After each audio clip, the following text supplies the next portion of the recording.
எனக்கு கடவுள்தானே.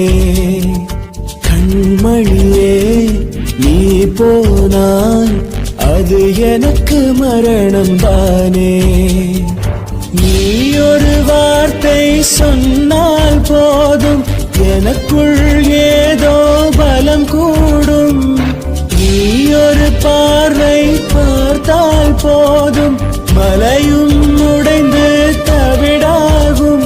இந்த காதல் இல்லை என்றால் இந்த பூமி சக்கரம் சுழலாது.